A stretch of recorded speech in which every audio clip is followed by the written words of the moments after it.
Part 1లో జరిగిన story. Meena కొడి 2 గుడ్లు పెడుతుంది. మీనా గుడ్డులో నుండి వచ్చే ఆడపిల్ల వల్ల తమకు ఆస్తులు కలిసి వస్తాయని ఒక స్వామీజీ చెప్పాడని సూర్య మీనాతో చెప్తాడు. స్వామీజీ చెప్పినట్లుగానే మీనా పిల్లలు పుట్టినరోజే సూర్యకు పొలం దున్నుతూ ఉంటే బంగారు నాణ్యాలను సంచి దొరుకుతుంది. ఇదంతా తమ కూతురు అదృష్ట జాతకం వల్లే జరిగిందని మీనా సూర్యాలు మాట్లాడుకుంటూ ఉండగా మీనా వాళ్ళింటి పక్కనున్న సత్య అనే మరో కోడి పెట్ట వింటుంది. మరుసటి రోజు బంగారాన్ని నమ్మి రావటానికి బయటకు వెళ్తున్న సూర్య మీనాలు సత్యను తమ పిల్లల దగ్గర కాపలాగా పెట్టి వెళ్ళిపోతారు.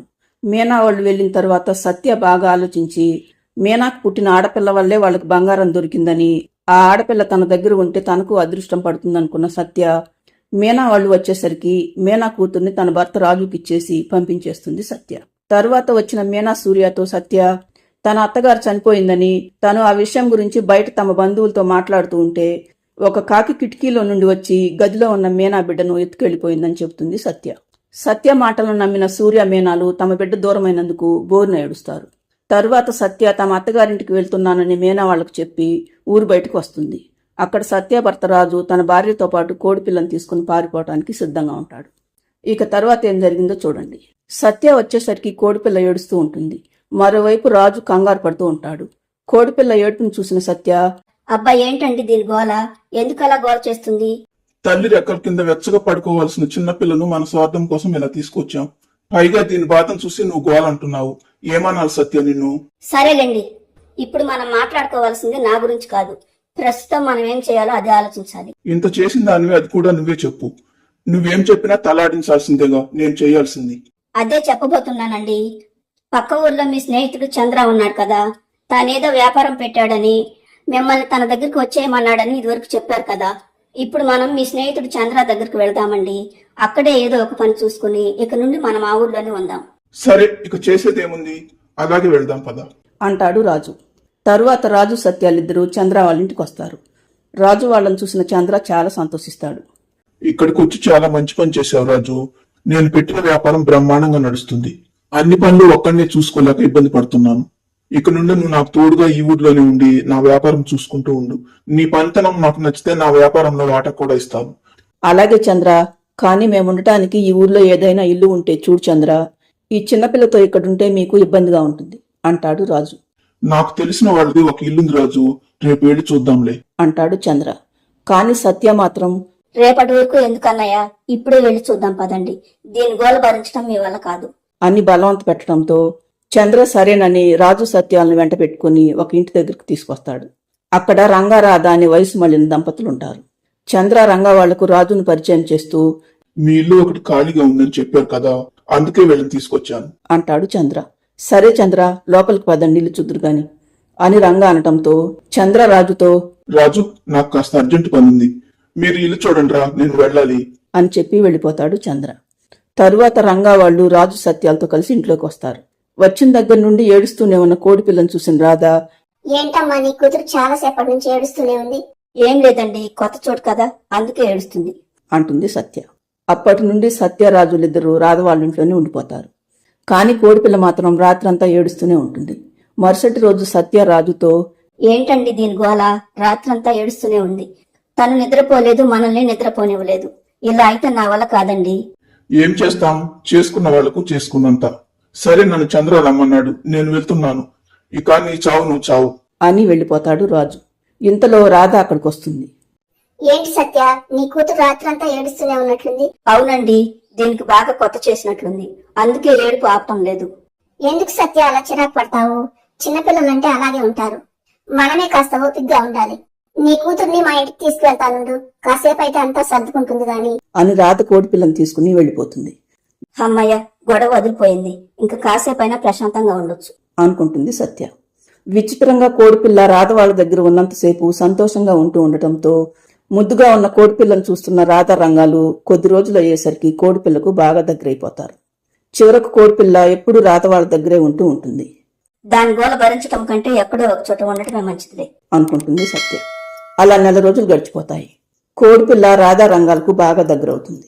ఒకరోజు రాజు సత్య దగ్గరకు వచ్చి, సత్య, చంద్ర అతని భార్య కలిసి 2 రోజులు టూర్ వెళ్తున్నారట, మనల్ని కూడా రమ్మన్నారు, వెళ్తామా? అలాగా, నాకు ఎక్కడికైనా వెళ్ళి తిరిగి రావాలంటే చాలా ఇష్టం అండి. కానీ ఆ రాకాసి కోడి పిల్లతో ఎలా వెళ్ళగలం చెప్పండి? అది మనల్ని చూస్తేనే చాలు ఏడుపు మొదలు పెడుతుంది. ఇక దాన్ని తీసుకుని టూర్ ఎలా వెళ్ళగలం చెప్పండి? నిజమే సత్య, మరేం చేద్దామంటావో నువ్వే చెప్పు. ఒక పని చేద్దామండి. ఆ కోడి పిల్లను ఇంటి ఓనర్ల దగ్గరే ఉంచేసి మనం టూర్ వెళ్ళొద్దాం. ఇంటి ఆవిడతో నేను మాట్లాడతాలేండి అని హడావిడిగా వెళ్ళిపోతుంది సత్య. తరువాత రాధ వాళ్ళ దగ్గర కోడిపిల్లను ఉంచి రాజు సత్యాలు వెళ్ళిపోతారు.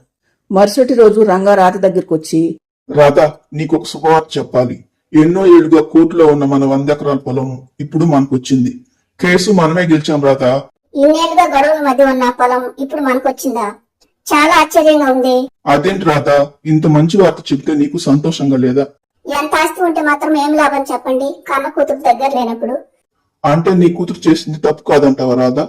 దానికి నచ్చిన వాడిని అది పెళ్లి చేసుకున్నది. అల్లుడికి ఆస్తిపాస్తులు లేవని అతను మీకు నచ్చలేదు.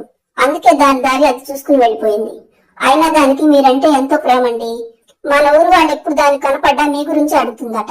నాకు మాత్రం దాని మీద ప్రేమ లేదంటావా రాధా? ఏదో కోపంలో 4 మాటలు అన్నాను, అంత మాత్రానికే నన్ను వదిలి వెళ్ళిపోవాలా? అంటే ఇప్పుడు మీకు నా కూతురి మీద ఎలాంటి కోపము లేదా అండి? నాకేమీ కోపం లేదు రాధా. నువ్వు సరేనంటే ఇప్పుడే దాని దగ్గరికి వెళ్దాం. అయితే వెంటనే దాని దగ్గరికి వెళ్దాం పదండి. మరి ఈ కోడిపిల్ల సంగతి ఏం చేద్దాం రాధా? దీన్ని కూడా మనతో పాటే తీసుకువెళ్దామండి అని రాధ అనటంతో రంగా రాధలిద్దరూ వాళ్ళ కూతురైన మీనా వాళ్ళ ఇంటికి వస్తారు. పొలంలో దొరికిన బంగారం అమ్మగా వచ్చిన డబ్బుతో మీనా వాళ్ళు ఒక మంచి ఇల్లు కొనుక్కుని ఇప్పుడు ఆ ఇంట్లోనే ఉంటూ ఉంటారు. మీనా వాళ్ళ ఇంటికి రాధ వాళ్ళు రాగానే తన తల్లిదండ్రులను చూసిన మీనా ఆనందానికి అవధులుండవు. అత్తమామలను చూసిన సూర్య కూడా వాళ్ళు పంతాలను మర్చిపోయి తమ ఇంటిని వెతుక్కుంటూ రావడం చూసి చాలా సంతోషిస్తాడు. రాధ దగ్గరున్న కోడిపిల్లను చూసిన మీనాకు కళ్ల ముందు ఏదో కదలన్నట్టుగా అనిపిస్తుంది. ఈ అమ్మాయి ఎవరమ్మా? దీన్ని చూస్తుంటే నా కూతురే గుర్తుకొస్తుంది. ఇది నీ కూతురేంటమ్మా? వీళ్ళమ్మ సత్య, నాన్న రాజులు మన ఇంట్లోనే అద్దెకుంటారు. వాళ్ళు ఊరు వెళ్తూ దీన్ని నా దగ్గర ఉంచి వెళ్లారు. అవును మేనా, ఇంతకు నీ పిల్లలు ఎక్కడా? ముందు నేను అడిగిన దానికి సమాధానం చెప్పమ్మా. వీళ్ళమ్మ నాన్న పేరు సత్యరాజుల. వాళ్ళు ఎప్పటి నుండి మన ఇంట్లో ఉంటున్నారు? ఇంతకు ముందు ఎక్కడుండేవాళ్ళో తెలియదు మేనా. మన ఇంట్లో మాత్రం నెల రోజుల నుండి ఉంటున్నారు.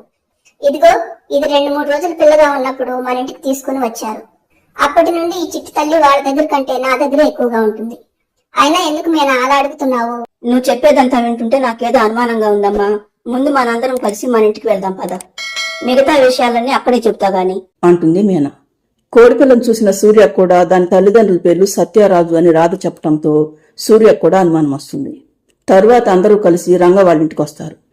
ఇప్పుడు చెప్పు మీనా, ఎందుకు ఇంత హడావుడిగా ఇక్కడికి తీసుకొచ్చావు అని రాధ అడగటంతో మీనా మొదటి నుండి జరిగిన అన్ని విషయాలు రాధ రంగాలకు చెబుతుంది. నువ్వు చెప్పేదంతా వింటుంటే నాకు కూడా అనుమానం వస్తుంది మీనా. వచ్చిన రోజు నుండి చూస్తున్నాను, ఈ బుజ్జి తల్లి ఆ సత్య దగ్గర ఎప్పుడూ సౌకర్యంగా ఉన్నట్లు అనిపించలేదు. ఆ సత్య కూడా దీన్ని ప్రేమగా చూసినట్లు కూడా నాకు అనిపించలేదు. ఏదో మొక్కుబడిగా పెంచుతున్నట్లుగా అనిపిస్తుంది. నువ్వు చెప్పేదే కనుక నిజమైతే ఇది నా మనవరాలన్నమాట. మొదటి రోజు నుండి నేను దగ్గరికి తీసుకోగానే ఇది ఏడు పాపేసి నా దగ్గర ప్రశాంతంగా ఉంటుంది మేనా. ఇదేనేమో రక్త సంబంధం అంటే అంటుంది రాధ. మరుసటి రోజు ఉదయం సత్యరాజులిద్దరూ ఇంటికి వచ్చి చూసేసరికి ఇంటి ముందు మీనా సూర్యాలు కనిపించటంతో సత్యరాజులిద్దరూ అదిరిపడతారు. సత్య కనిపించగానే మీనా విరుచుకుపడుతూ, ఇదేనా సత్య నీ అత్తగారిల్లు? నాతో ఎన్ని అబద్ధాలు చెప్పావు?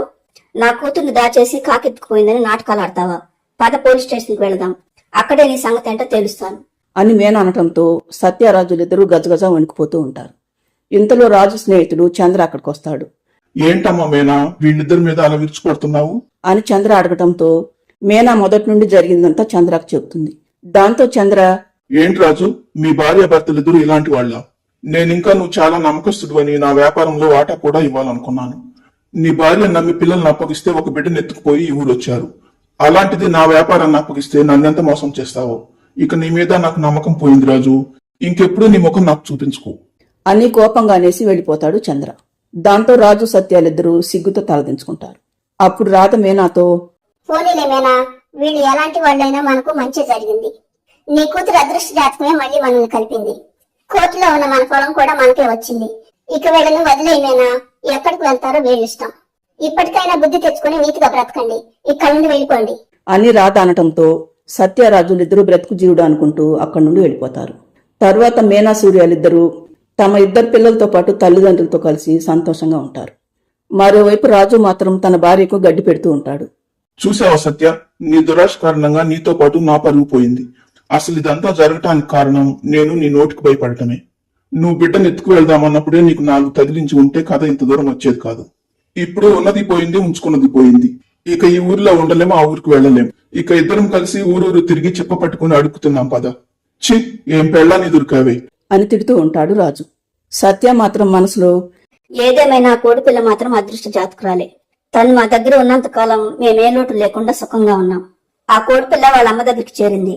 మళ్ళీ మా కష్టాలు మొదలయ్యాయి అనుకుంటుంది సత్య.